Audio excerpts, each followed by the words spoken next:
इधर देख के हाँ సార్ కర్ణాటక ప్రభుత్వం ఏదైతే ఒక నిర్ణయం తీసుకొని 519 అడుగుల నుంచి 524 అడుగులకి ఆల్మట్టి డ్యామ్ ఎత్తు పెంచాలనే ప్రయత్నం చేస్తున్నదో ఇది తెలంగాణ ప్రజల ప్రయోజనాలకు తెలంగాణ ముఖ్యంగా మహబూబ్ నగర్, నల్లగొండ, ఖమ్మం, అదేవిధంగా రంగారెడ్డి జిల్లా ప్రజలందరికీ కూడా ఇది ఒక దారుణాతి దారుణమైన నిర్ణయంగా పరిణమిస్తుంది. ముఖ్యంగా మన రైతులకు కానీ ఈ ప్రాంత ప్రజలకు కానీ కృష్ణా జలాల్లో మనకు శాశ్వతంగా మన హక్కులకు గండిగొట్టే ఒక ప్రయత్నం కర్ణాటక ప్రభుత్వం చేస్తూ ఉన్నది.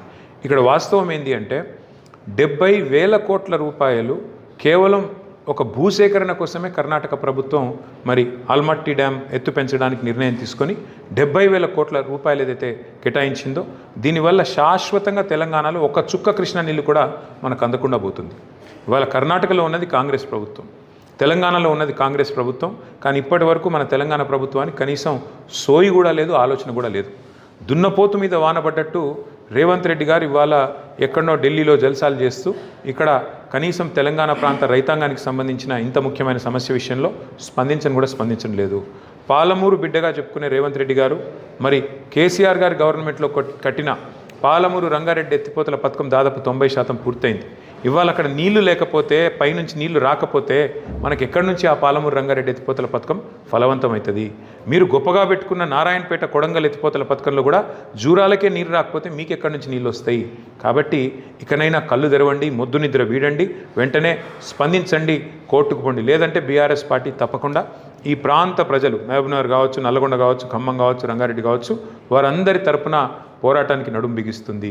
అట్లాగే ఇవాళ తెలంగాణలోని మా అన్నదమ్ములతో కూడా నా విజ్ఞప్తి, నా ప్రార్థన, ఒక్క ప్రాజెక్టు ఆల్మట్టి దానిలో 5 ఫీట్ల ఎత్తు పెంచితే ఇవాళ 70,000 కోట్ల ఖర్చు వస్తుందని చెప్పి కర్ణాటకలోని కాంగ్రెస్ ప్రభుత్వం చెప్తున్నది.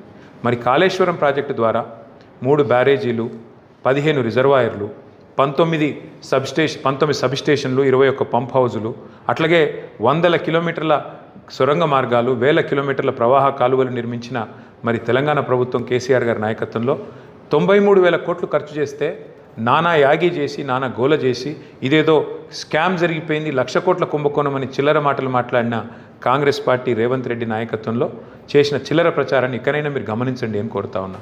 ఒక బృహత్తరమైన పని చేయాలంటే వాళ్ళ కర్ణాటక ప్రభుత్వం 70,000 కోట్లు కేవలం భూసేకరణకి ఖర్చు పెడతా ఉన్నది. దీన్ని బట్టే మీరు అర్థం చేసుకోవాలి. ఇన్ని రోజులు కాంగ్రెస్ చేసిన చిల్లర ప్రచారం అంతా కూడా డొల్ల ప్రచారం, దొంగ ప్రచారం, దొంగ మాటలు తప్ప ఇంకోటి కాదు. కానీ ఖచ్చితంగా కాంగ్రెస్ పార్టీ ఈ విషయంలో స్పందించాలి. రాహుల్ గాంధీ స్పందించాలి, రేవంత్ రెడ్డి స్పందించాలి. వెంటనే మేల్కొని ఇక్కడ మరి వారు స్పందించి కర్ణాటకను ఆపకపోతే న్యాయ పోరాటము తప్పదు, ప్రజా పోరాటము తప్పదు. దానికి బీఆర్ఎస్ పార్టీ నాయకత్వం వహిస్తుందని చెప్పి మళ్ళొకసారి నేను విజ్ఞప్తి చేస్తాను.